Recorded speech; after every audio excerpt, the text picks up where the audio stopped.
Welcome to Good Morning Uganda Extra on UBC TV. Much thanks for being with us from the hour of 6:30 till now with an extension of Good Morning Uganda. In case you've just joined, I'm Robert Chirabonyonyitono, and it's exactly 9 minutes past the top of the hour, which is 9 a.m. Now, today I'm having very interesting guests with a very, very pertinent issue that is not only for a national concern right now, it's a global concern.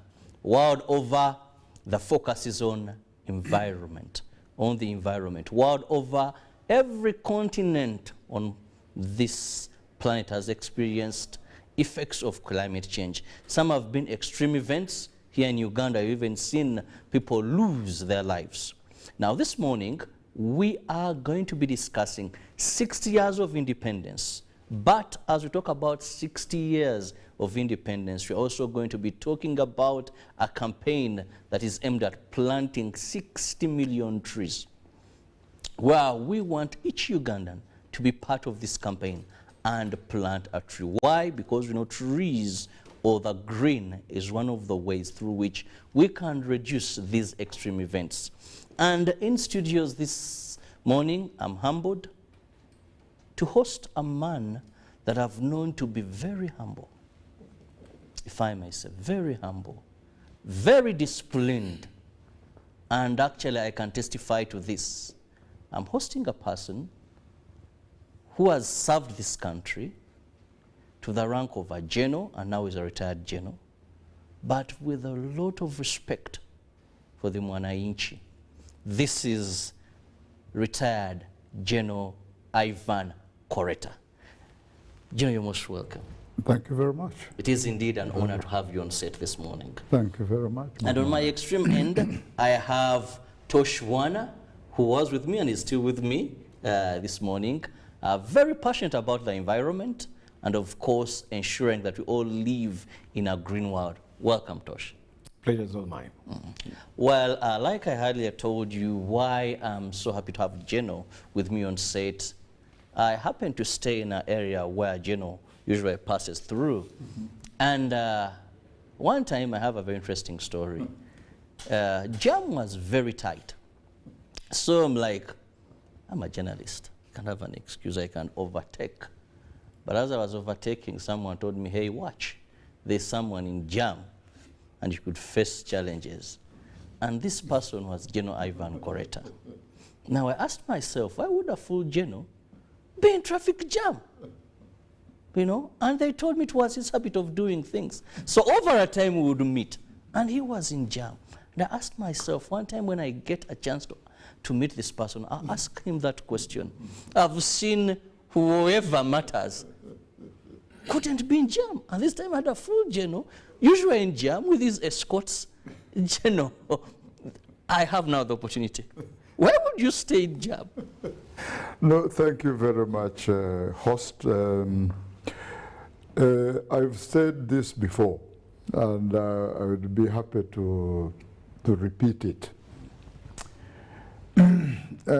Everybody gets out and onto the road for a purpose. They are going to work. They are going to earn bread, put bread on the table. And to me, it is self-defeating for you to be more important than everybody else, unless otherwise authorized by law, which is written in the Constitution of Uganda. It is there. Everybody is going to put bread on the table. So give them opportunity. Don't push them off the road, number one. Number two, it is totally disrespectful to push other people off the road. It's a public good. It's a public artery. Everybody's going to work.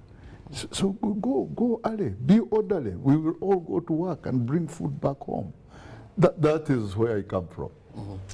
Wow.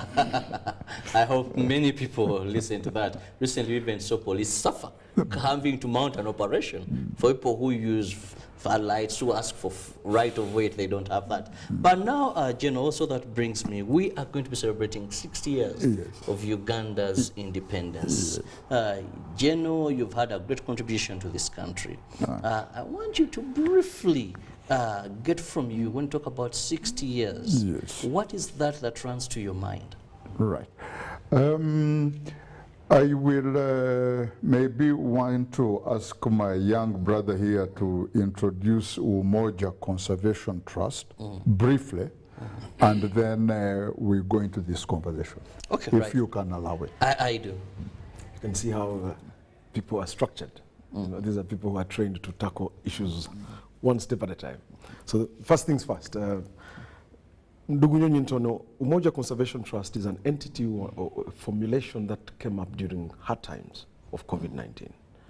Again, through the able leadership of brilliant men like himself, Dr. Victoria Sechitoleko, Justice Geoffrey Kiriabwire, Justice Albert Rugadia, who also chairs the Immigration Board, Dr. Charles Kojo, Dr. Sarah Kello. These are very brilliant conservationists, PhD holders in the environment.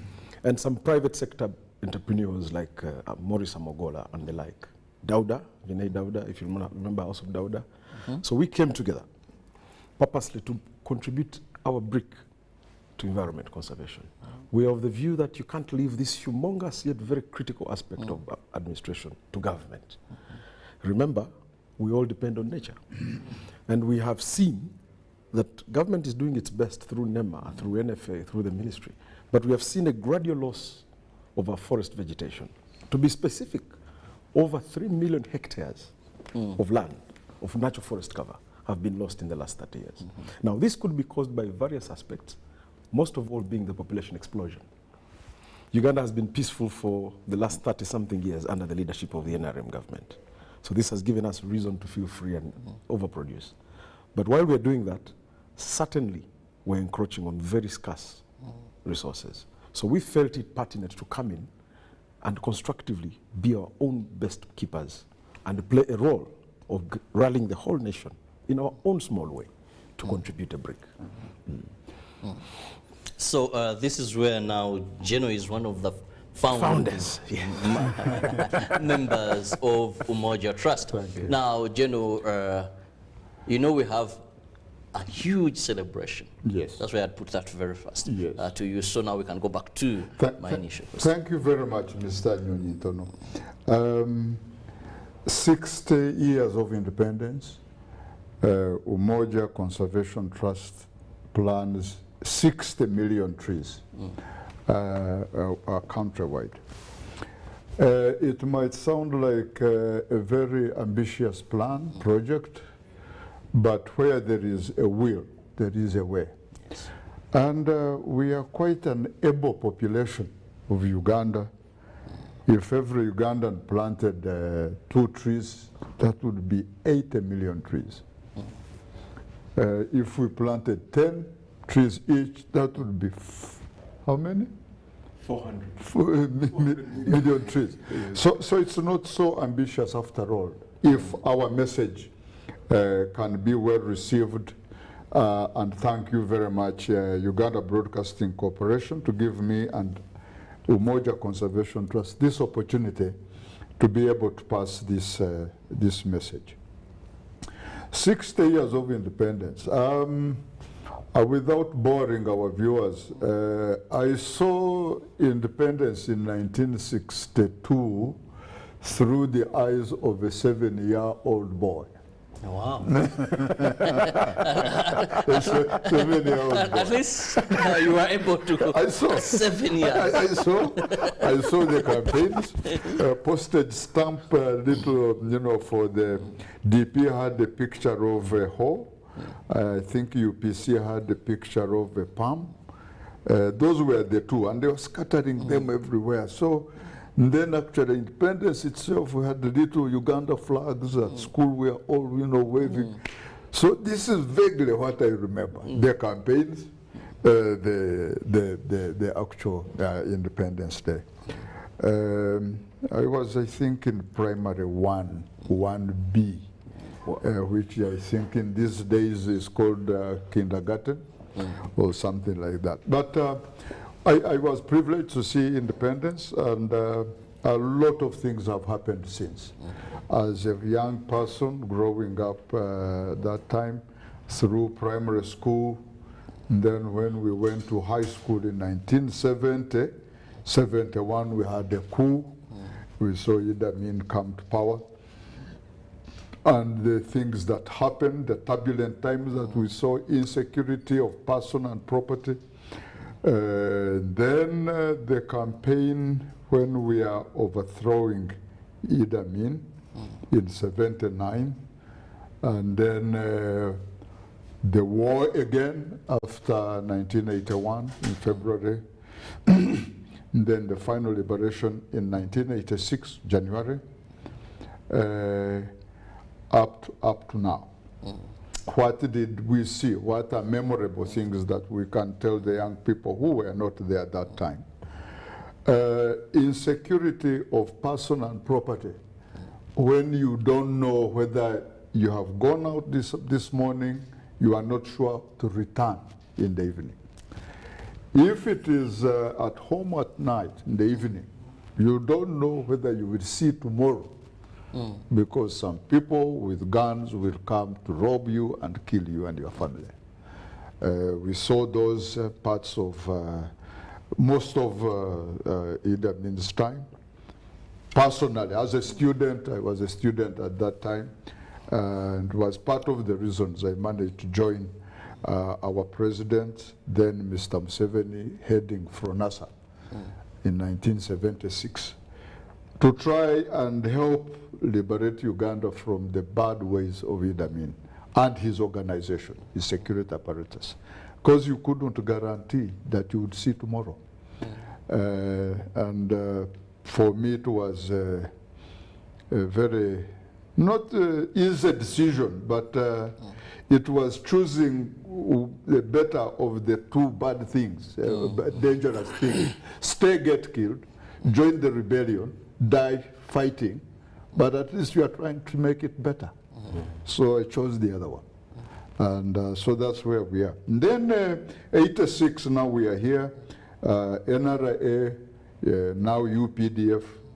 A basic rule is respect the people. The people gave us food. The people gave us intelligence. The people hid us in their plantations and forests. So who else can you respect beyond that? That's the biggest warrior. The citizens of Uganda contributed the biggest part of the war effort. Therefore, they must be respected. And that is our bottom line. You must respect the civilian, the mwananchi. If you break that, then the army becomes an occupation force, becomes useless, and it must be fought. That is how things go.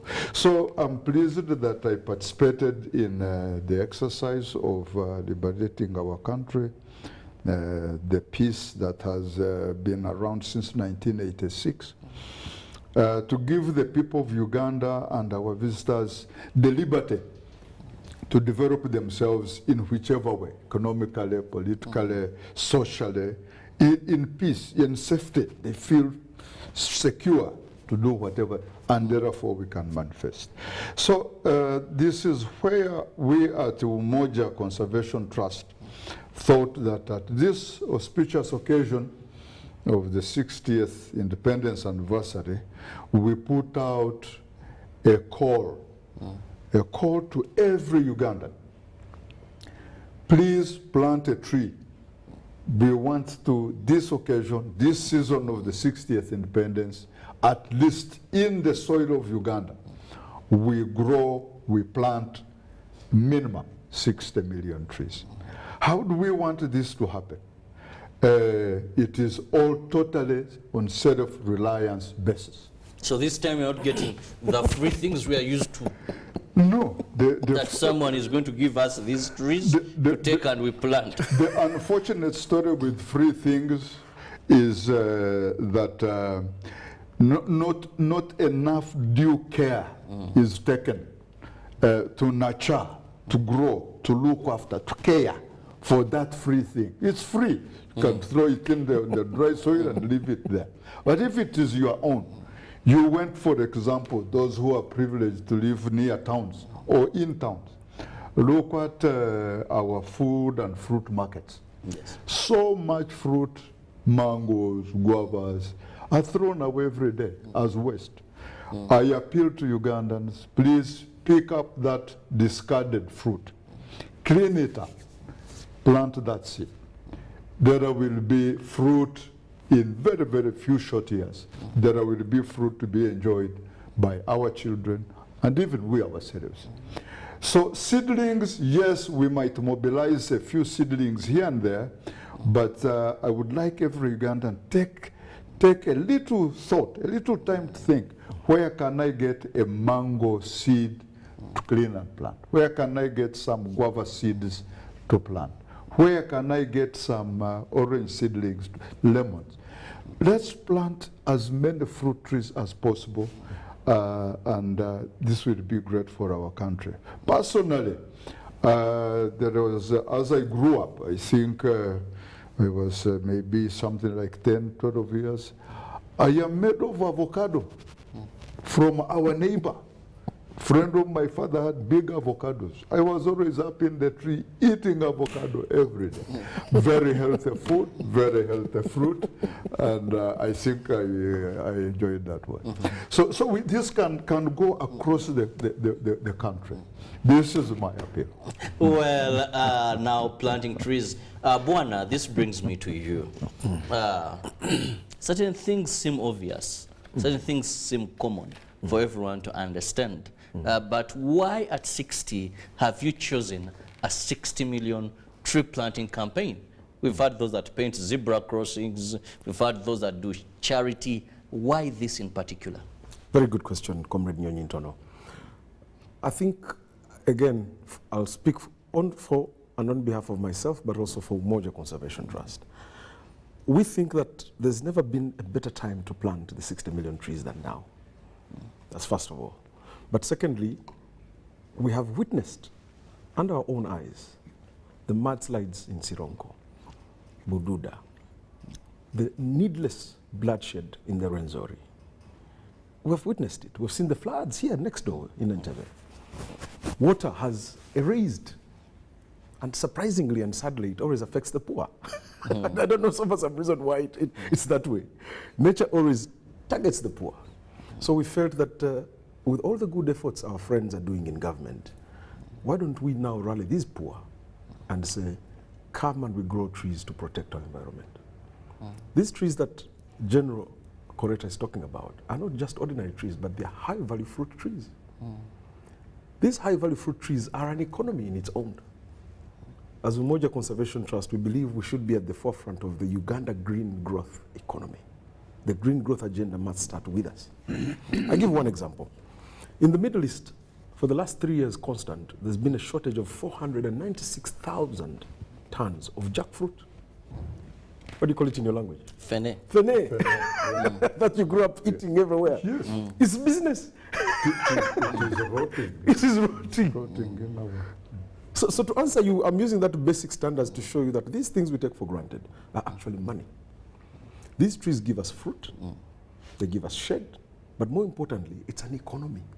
It's a green economy that is very critical in the social transformation path of Ugandans. So we don't find any better time than now. Why Uganda at 60? We believe in the civic capital that this nation has. When our fathers went to liberate Uganda, my father was his contemporary. They were barely 20 years of age, these guys. You would call them children at that time. Although in the constitution they are men at the age of 18, but literally children, who took up arms and said, we are fighting for motherland. That was patriotism at hand. Inbuilt patriotism. It was not instilled. It's inbuilt. Love of country was instilled. So we feel this is an excellent time for us to start this and also communicate the need for our people to love their country. Independence is the best time. I don't think of any other time I've found it. No, absolutely. This is it is an auspicious occasion, memorable. Those who, you can't get an independence anniversary of a country and doesn't touch you in your mind, in your heart. And once you have that collective mass feeling of pride, it is the best opportunity to pass serious. I know you're an advocate of patriotism as well. Yes. But over a time, in my profession, this is what I've noticed, that some of these things that were held with passion to Ugandans, it seems this spirit is deteriorating day by day. When I was young, I don't remember the first independence, I attended celebration. But I remember even everyone on my village knew it is independence. We even had bicycles, not like local level, they would organize some competition, a football match. But and all these, and there was that feeling of independence. Every person knew. Today, on Saturday you may walk around and people don't know what that day means. Or you tell someone, well, say, they're in Kololo. You're talking about that spirit. This should be something we would embrace. Yes. But day by day, we seem to be losing grip of these things, General. I don't think I know everything, but that could be a product of, you know, losing sight, losing focus of where the country, what the country is, and where it should be going. Why? Because we are struggling to find, we are chasing money. We're chasing money, we're chasing better living. But you cannot live well without the country. So it is, I think, a question of reminding each other.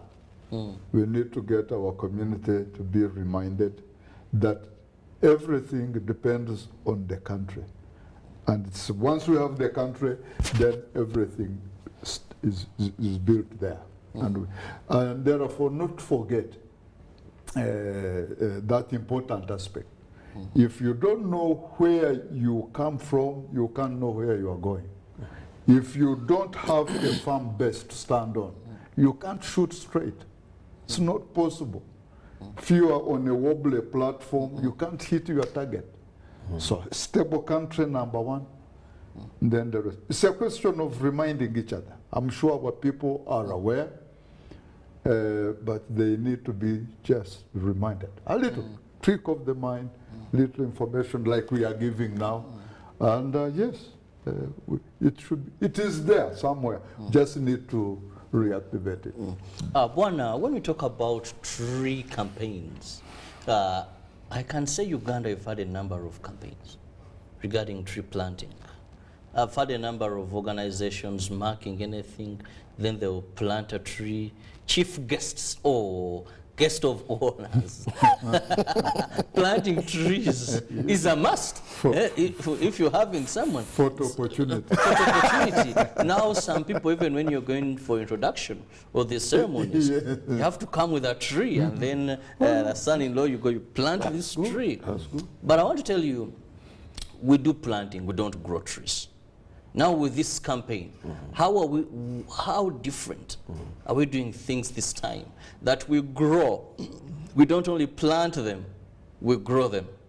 We don't only say, when the Pope visited, he planted a tree somewhere there, but where is it? And it's nowhere. So how, because that is the only way it will make meaning. When these trees grow, when these trees people go into the money economy, when we save our environment, what has Umoja Conservation Trust done different this time? Very good. Thank you, Nyonyi Ntono. I think with that observation, you shouldn't be called Nyonyi Ntono. You should be called Nyonyi Nene. My ancestors will come for you. But very interesting observation there. To us as conservationists, we think it's a good start. With all honesty, at least the thought is there. These are the challenges, we can deal with them. And to be honest, they are grave. I can't remember how many times the last speaker, Right Honorable Kadaga, planted trees. Ideally, the other day in Arusha, I asked her, I said, if I just want you to take me for 1 week to every place where you planted the trees and see if they're still existing.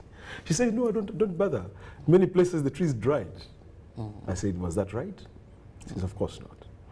So you can see that the intention is there, the goodwill is there, but it's the follow-through that lacks. And that's why Umoja Conservation Trust comes into play, to constantly remind us of this basic need of looking after these trees. How do we want to do it? We're targeting the church. You all know very well that the church is the cement that glues society together, Mr. Nyonyitono. So we're starting with the church, and ours is very simple. As we make the national plea, as we have the national pride of Uganda, rally the masses, we have our independent efforts we're putting. In the mosques, yes, thank you very much. We're starting with the religious leaders and the religious institutions. Reason being, we will establish a small community forest there. We will establish a community nursery. We will follow up those two, look after those trees, so that they are constantly there. And we're establishing environment clubs in each of those schools, led by the headmaster or the headmistress. Umoja Conservation Trust will get a team that goes there every month to find out how our trees are doing. But they're not our trees. It's their community trees. How far you can chip in? No, it is the community's trees, it's the community's orchard, because as we mentioned a little earlier, this is it's a money economy as well. Fruits. The school should be able to generate money out of its orchard. The community should be able to eat some fruit, but sell some of the fruit, generate money. So in a way, it is why I think the project should be able to succeed. There is self-interest. Self-interest of the individuals in the community. Because there is a reward of money when you harvest. It's not only for the children and the parents to eat fruit, but also to sell and liberate some money to do other things.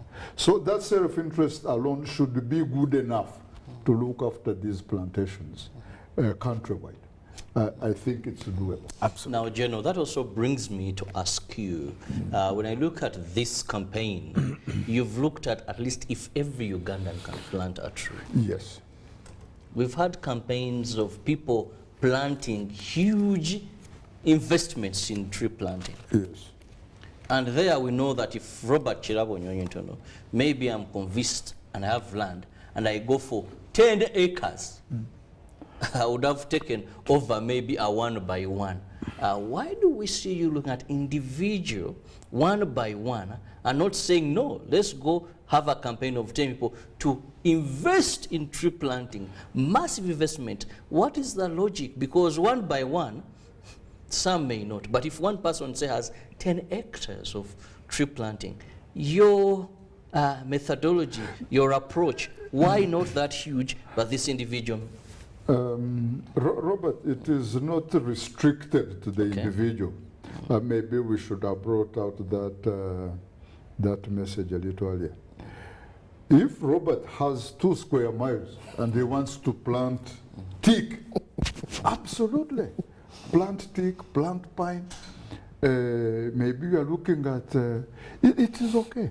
But this one it's not exclusive to the single individual. And we encourage people to have plantations, large plantations. Those who have the money can buy the land, the sizable chunk of land. We would be happy to advise what type of trees, together with the Uganda Forest Authority, the scientists who know the soils and which tree species thrive where. We would encourage a large plantation planting as well. But this is just the beginning. It is not exclusive, and it does not discourage large-scale planting. Well, Tosh, now we know for any activity, it has the launching, it has events that follow. With this Umoja tree campaign, how far have you gone? Is it, or when does it have an official starting date? Is it going to be a continuous process? Do you have any activities that we know maybe on the eve of independence? To launch it. To launch it, you know, to give it, I don't know, General, I don't know if you're well versed, but for us we call it these days vibe. Give it vibe, so that it kicks off with the vibe. Okay. Yeah, well, but that's an interesting view. Well, our Ugandans love launching, and most times you're caught up in the launch business, and sometimes forget where you're heading. But we as Umoja Conservation Trust, we don't believe in launching. No, not at all. We think to inculcate a culture of loving trees and tree planting should not have a launch. In fact, as we speak, I would be happy, Mr. Nyonyitono, if your team would go out in the field and capture those who have received our message. I would be happy for you from today. Go out in the field and see those who are picking our message in the homes, in the schools, at hospitals. They're there. We've been on radios all over since the year began, and people have been really planting. Last month, we were in Masindi at Karujubu Primary School. We established, and this is not political, this is purely at the request of the leaders at Karujubu Primary School. They said, we love the president, he has supported us, we have land, 2 hectares, give us trees. So they established the General Kaguta Community Forest, the first in Uganda, in Karujubu Primary School in Masindi. That is how much love people can take for trees if directed and guided. You get my point? So we're not going to launch this, no. We are simply going to say it is a daily gospel crusade. It's going to be happening every day in our small meetings, in the cars, in the meetings, wherever, in the restaurant. That is our plea. The only challenge where I see the launch coming in is that Uganda has 2 rain seasons. That's March, April, and right now the one that's ending, September. August to December, March to May. Yes. So you might not want to plant your trees during the dry spell, because then the survival chances are minimal. How low? Yeah. So again, correctly saying, the period where we think we'll have a good launch will be next year in March, where we'll be in the Busoga region. We have established as Umoja Conservation Trust what we call the Source of the Nile Festival. The Source of the Nile Festival in conjunction with the local government. Not in Nyege Nyege. No. This is purely a green festival, positioned to use our culture to protect and preserve the Nile. If you look carefully, the President of Uganda has told us severally that this oil factor is just for a temporary period of time. True. 20 years it will be. 25 years it will be done. That's why he has invested heavily in the Kira motor vehicles plant. You've heard about the Kira motor vehicles? Definitely. That is a direct intervention of the head of state to say we are preparing the country for that period of clean mobility. So what brings clean mobility? Turbine. The healthiest clean mobility is hydropower. This hydropower doesn't come from the blue. It comes from water sources. All our electricity, Karuma, Isimba, actually most of our electricity is from River Nile, if you look at it one or the other. So if we do not protect this River Nile by growing the high-value fruit trees, by protecting encroachment of the population and things like that, we will not hit our target of clean mobility. So we are taking the first traditional festival, Source of the Nile Festival. This is a festival to protect River Nile, the festival to position Uganda's culture, of which Uganda's culture is interlinked with the environment. So what you'd call launches, that's what we'll be doing there, so that that rainy season we have mass tree planting. Well, General Corrector, and now looking at this campaign, which of course I'm so taken and I like so much, though I have a fun experience. One time I went and I bought a mango seedling, so potted very well, planted it. I don't know whether it's called a male, I don't know. For years I've never gotten a single mango. And my mom was like, but we should cut this tree. Said, well, for environmental protection, leave it there. Now we are talking about planting. What efforts are we putting towards protecting what we have? Because initially Tosh talked about what we lose or what we are losing. We've seen as we campaign to plant more trees, those taking what we have, due to a number of factors, space for accommodation, charcoal for cooking. It seems deforestation, vis-a-vis afforestation, they're not in tandem. So what measures have you factored in this? Robert, thank you very much for that question. The research, the questioning, the studies have all been done. With careful planning, careful planting, careful selection of which trees we can mitigate most of our problems. We don't have to cut down a forest to cook food. No. There are special trees, plants that can make enough charcoal without us having to fell a single tree. Those studies are there. It's a question of putting them in practice and on the ground. Fruit trees, as we said earlier, if you harvest enough, there is enough to eat, there is enough to sell, get money. There are trees, there are plants that we can make clothes, building materials, everything. They are there, but we are not pushing yet. But the studies and the science is known, it is there. So it's a question of, together with the concerned departments of government and organizations like ours, and the local mwananchi, together we can change these things. Because the science is available, the authority is available, we can do it. It's, I think, a question of raising the awareness and getting organized. We should be able to get there.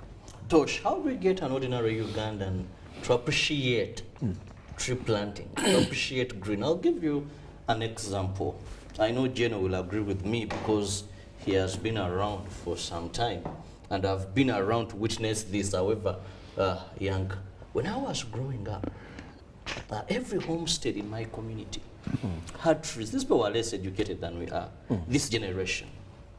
And cutting a tree then was an abomination. When I was growing up, all homes had a certain grass they called paspalam. That is they would call it. Yes. And for you to build your home, next was you have to look for that green grass and have it. The home looks very beautiful. You have to have some kind of tree spaces to make a fence. Some call them now jogambris. But every home, you know that it's setting, you know. You don't have a house and you don't have windbreakers. No. These people knew these things. They were very clever. Today, when I'm moving in what we call posh places, homes of the rich, you go to visit a Tosh or Teva, It is, green is an abomination. it's sad, yeah. We have all these tarmac, now we have pavers, we have trees, an abomination. It is because what they'll tell you, I built my house so that I can get the view of the lake. Now these mango trees will be an obstacle. So they prefer the view of the lake. Maybe I'm on top hill, I must look down. So when you tell them, someone will tell, how would I kill my beauty with a mango tree? It drops, it does this. So how do we get people, most of these elites, to appreciate that this level of modernity that we are adopting is really primitive in a way and a danger to us. People don't want to build on hills. General will tell you that those days we even knew either we had sayings there are ghosts there, but to protect these hills. Today when I get money, I want to sleep on top of a hill. So how do we go about it? I think the easiest way is, one, it begins with you. I think that's the starting point. My senior here, my mzee, has convinced you, I'm sure, to be one of our ambassadors to take this message to Ugandans. So in a nutshell, we need behavior change communication. And this is what exactly we're doing. You know, every day on all our platforms is to show these people the benefits of these trees. You're building this beautiful structure, and it's full of concrete. That concrete is absorbing a lot of carbon emissions and greenhouse gases. It's not healthy for you. In developed countries, you do not touch a single tree, whether it's yours or not. You need permission from the local leaders. In all developed countries. Our friend Musisi, I don't know where she could be right now, she tried that. And to a certain extent, she really, really made Uganda, Kampala green. I think after her leaving, things maybe are not so much the same that they used to be. So behavior change communication is one, so that people understand and appreciate. Because most of them, I think, just do not know. And those who know, take things for granted. So thanks, Toshi. And Robert, we need to meaningfully engage. We have got only planet Earth to live on. We can't fly off to go to live elsewhere. So the more we understand that we must take good care, plant trees to purify the air, to attract and generate more rain, for our waterways to be clean, generally to be healthy. It's the only planet we have. for now. And therefore, they need to take very good care. Care of the environment. Tree planting is one of the major activities, one of the many, and this is where we are coming from. So we must have this conversation with everybody, the captains of industry, the individual citizen, members of the state government. We must have this conversation. How best do we preserve, improve, clean up our environment, and meaningfully engage so that we can do it. This planet is very alive, it's very healthy, it's supporting us, and should support more generations after us. But we must take care now. We must take care now. Well, time is not so much on my side, and I'll have Tosh Bwana's final remarks this morning. I don't think I should have the final remarks. I think General should have the final remarks. Give so I will speak. Let me try. Okay. Yeah. So first of all, special gratitude to the entire leadership and management and the board of Uganda Broadcasting Corporation. Thank you for hosting us at no cost this time around. I think that's the drive. That's the spirit. Yeah, we really thank you very much for this. Robert, I reiterate my colleagues' words. Gratitude from Umoja Conservation Trust to UBC leadership and management for affording us this time and opportunity to pass our small message to the country and all those people who are viewing this program. Plant a tree, conserve the environment, clean up the planet. You will be doing a good service, not to ourselves, but the generations to come. The time to plant a tree should have been yesterday, but let's plant a tree now. Well, I want to thank you so much, gentlemen. That is Tosh Bwana, who is a trustee, a member of Umoja Conservation Trust, and also retired General Ivan Koreta, who is a founding member of Umoja Trust. Thank you so much for your time, and above all, thank you so much, our viewers, for being with us this morning, right from the hour of 6:30 till now. We appreciate your time. The message is clear.